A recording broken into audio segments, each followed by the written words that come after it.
Alright everybody, how y'all doing? And welcome back to my channel. As y'all see here is my editing, not my editing rig, my entertainment rig for the room. I'm going to strip it down and put all the parts and components inside the case into the Zalman T6 case. Yes, my friend gave that back to me because after I redid his PC, his new home PC, he loved it, he liked it, and he decided to give back the build that I gave for the MSI 848P version 2, which is only the very version of the Z75 socket when they start using it. Yes, that motherboard is old.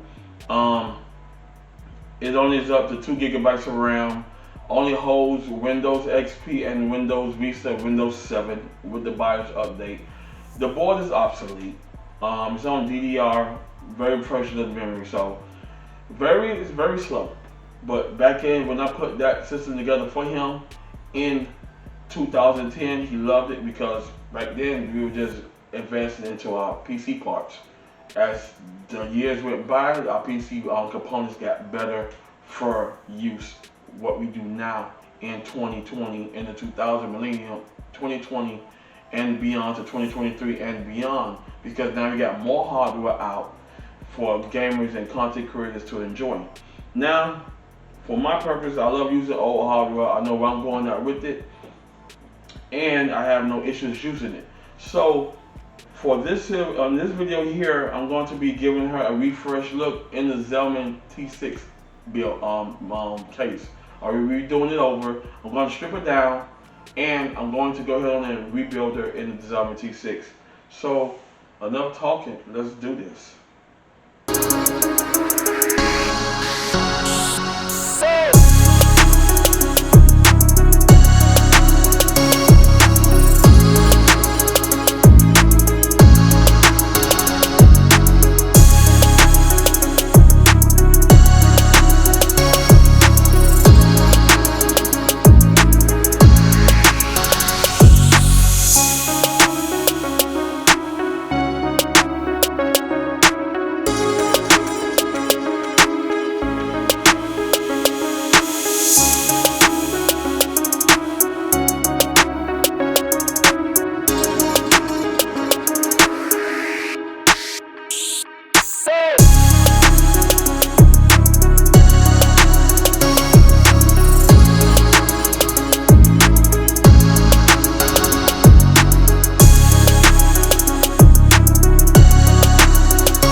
Alright everybody, she's done. All the parts are out. Now, what I'm going to do is, I will be using the do-it-yourself Solar T2 later on until a later on build. When I get a bigger place, I can go ahead and start doing some thermal testings on CPUs and etc. like that. But she will still be used into a build doing that there, or I could go ahead and build my wife's system or build a system and just go do it as a giveaway with this case here. I'm leaving the fans in there, the Antec, the Arc F12s in here. You know, just like I said, do a DIY PC. Does good cases. I just know I made a good cutout up top. I ain't had to, but just to give it some more airflow. If you want to install a fan in there using the radiator screws, using a very thin 120 millimeter fan that won't be bumping into the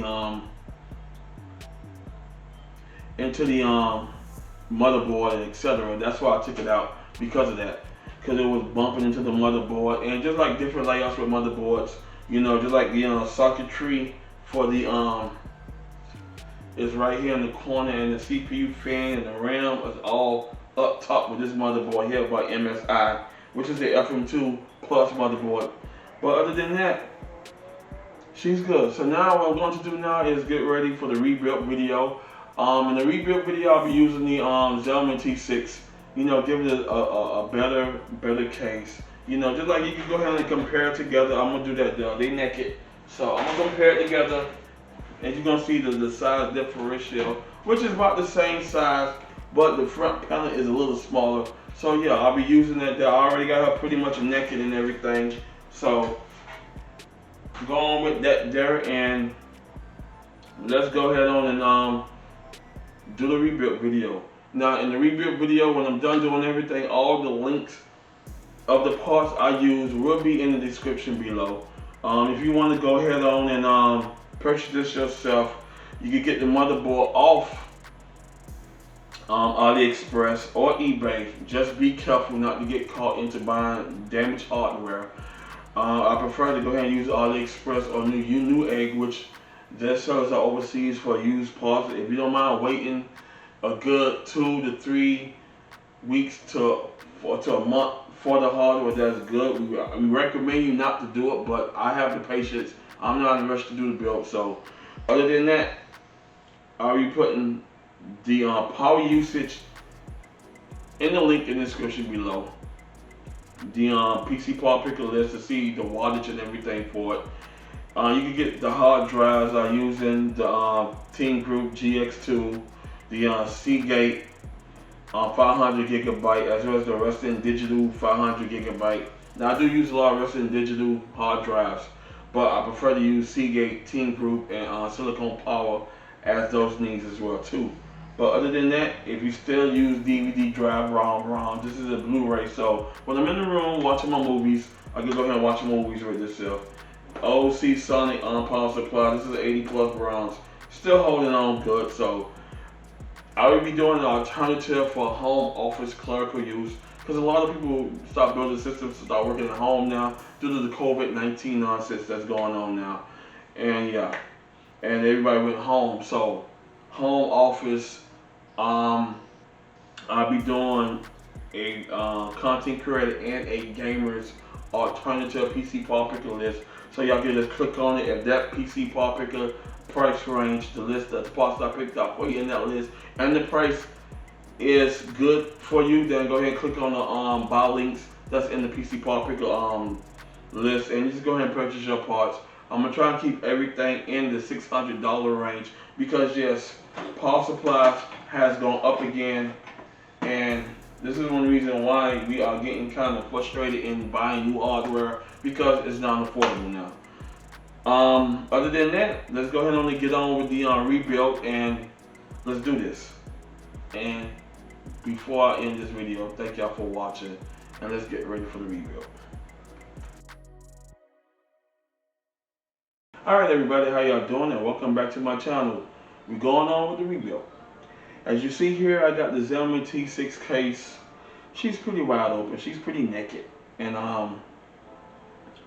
just like I said, this is a good case. My friend decided not to have no use for it no more, so he gave it back to me. Very decent metal. It's only it's built out of aluminum cast metal, you know. But other than that, she's good to use. No issues with using this, sir. And she'll be a great custom for my entertainment rig. As you see the components in front of me, so I'll be putting all that in the link. I'll be putting all the parts In the description below, I'll be putting a link, as I said before, from PC Power Picker, as well as the power usage and alternative parts if you want to build you a home office system within the $500 to $600 range. Yes, you'll be using the APU, no GPU is required. I'm enjoying it. It's at 1080p. I'll be putting all the motherboard specs, the power supply, the DVD, RW, etc. in the description below. So you can say, okay, good system, good build. Some of y'all, like you building new systems to Gamers Universe. Back then, this was a good gaming PC back in the days. Yes, everything upgraded. Y'all fellas do more with the system. So I'm not comparing this to new system, but for me, I know how to use this stuff. So this is the main reason why I say when you go ahead and put your parts together, understand your parts and how you're using your system. And if you are a hardcore professional gamer that likes to play the latest titles from these hardcore demanding game developers, then you need a hardcore system like the AMD Ryzen 7 5800X3D and the Ryzen 7 7800X3D. Yes, I use those two because those two are good gaming CPUs that are on the market right now. The best GPU for 1080p as well as 1440p is the RX 6700 XT. And if you just want to do the 1080p content, you can use the RTX 3050 for those gaming needs for yourself. But for me, I'm happy with it. I will be putting all the parts in the description below, so y'all can go ahead and see it. And y'all can say, okay, this system works for Ron. I have no issues with it. Just like I said, the hardware is too expensive now, and the way the hardware is going, I have no need for it. Now, if I decide to go ahead and say, hey, let me sell all my PCs, the AM4, the 1155, the 755, as well as the set FM2 processor. If I say, let me sell them, you know, for $300, $400, $500 tops, then I could go ahead and build me a nice good system using the LGA 1200. So, other than that, let's get on here with the rebuild, and I'm excited to re-put my system back together. And y'all gonna be seeing a lot of cleaning videos of them, so of me keeping my components at good use and functional. Let's do this.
everybody. She came out nice. She really came out nice. Now, I'm not finished because I got to do the cable management off camera. So that's going to take some time. It's like I said, I got about 10 ideas already about these cables. So I'm going to go ahead and pay attention to the tie-down points. And let's go ahead on and route my cables the right way. So other than that, she came out nice. Now, I had made some mistakes and then I had to correct them off camera. One of my fan pin leads got stuck underneath the motherboards. I had to dig that out. I forgot to go ahead on and pop out the tabs in the back before I put the case in, so that I had to pop that out. And just like I said, I had the hard drive to the bottom to see how it looked, and then I realized that there's no air ventilation on the bottom of the case, so I had to put it on the side, which is good because I'm old school and we had those hard drive coolers we had to attach to the hard drive just to go ahead and cool the hard drive off. As you probably see, I got it mounted on the case so I can get the air blowing on the hard drives and all the heat dissipate out the case. As you notice, like I put the fan on the door so it could go ahead and start pulling out all that hot air. So yeah, my system will be staying cool. It will be looking nice. On the note with this case, so you gotta be very careful because it's made out of that aluminum die-cast metal, so it will bend if you put too much pressure on it. But other than that, she's nice. Now, just like I said, I had to go ahead and do the tie-down cable management off camera, and I'm gonna go ahead and give y'all my full montage of it, the before and after. I want to thank y'all for watching. Before I close this video out, all the description links will be in the description below. I'm going to go ahead and have this system here with the power wattage I'm using on the parts. I'll be having the parts listed in the description below. And then I'll be using a PC part picker if you want to go ahead and build you a $500 to $600 home or just a regular entertainment system to watch a whole new Netflix to avoid buying the Fire Sticks, Google Sticks and all the other stuff there. So, because as you all know, this once they start doing the upgrade, you'll be spending more money. So this here works in handy for that. I watch all my content on my system here in the room, such as YouTube, Netflix, Philo, Paramount, and Disney Plus. All watch on this baby here, and I love it. And I cannot be mad at it. So, just like I said, I want to thank y'all for watching. If you like this video, hit the like button, and I'll see y'all in the next one. Peace.